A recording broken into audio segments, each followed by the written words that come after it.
ഇന്ന് രാവിലെ ഏറ്റുമാനൊപ്പനെ കണ്ട് തിരിച്ചു വരുന്ന വഴിക്ക് നമ്മുടെ ഫേവറേറ്റ് ആയിട്ടുള്ള അസ്റ്റോറിയ റെസ്റ്റോറൻറ്റിൽ ഒന്ന് കയറി കേട്ടോ.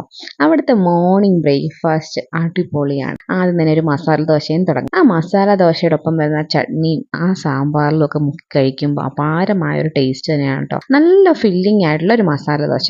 അത്യാവശ്യം ക്വാളിറ്റിയിലും ക്വാണ്ടിറ്റിയിലുള്ള ഈ ഒരു മസാല ദോശ ഒരു മസ്റ്റ് ട്രൈ തന്നെയാണ്. അടുത്തത് ഇവരുടെ പൂരി മസാലയാണ് കേട്ടോ. മസാലയ്ക്കൊപ്പം വരുന്ന ഒരു കുറുമ കറിയുണ്ട്. അടിപൊളി എന്ന് പറഞ്ഞാൽ അടിപൊളി ടേസ്റ്റ് ആണ്. ഞാൻ ഇതുവരെ ഇത്രയും ടേസ്റ്റ് ഉള്ള ഒരു കുറുമ കഴിച്ചിട്ടില്ല കേട്ടോ. ഇത്രയ്ക്ക് നല്ല സോഫ്റ്റും നല്ല ടേസ്റ്റുമാണ്. പിന്നെ ഒരു ഫിൽറ്റർ കോഫിയും കൂടി ആയിക്കഴിഞ്ഞാൽ അന്നത്തെ കുശാലായി. അപ്പൊ ഇവർക്ക് ഉച്ച സമയത്ത് എത്തിക്കഴിഞ്ഞാൽ നല്ല ബിരിയാണി കിട്ടും കേട്ടോ.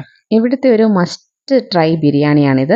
നല്ല മസാലയൊക്കെ ചേർത്ത് അത്യാവശ്യം നല്ല വലിപ്പമുള്ള 3 പീസ് ചിക്കനും ഒക്കെ ആയിട്ട് കിട്ടുന്ന ഈ ഒരു ബിരിയാണി ടേസ്റ്റ് ഇപ്പോഴും നാവിലുണ്ട് കേട്ടോ. ഷോപ്പിന്റെ എക്സാക്ട് ലൊക്കേഷൻ വരുന്നത് 101 കവലയിലായിട്ടാണ്. അപ്പൊ അന്നപൂർണ്ണ അസ്റ്റോറിയ എന്ന് പറഞ്ഞ റെസ്റ്റോറന്റ് ആണ്. സോ ഒന്ന് ട്രൈ ചെയ്ത് നോക്കിയിട്ട് ഫീഡ്ബാക്ക് അറിയിക്കാം.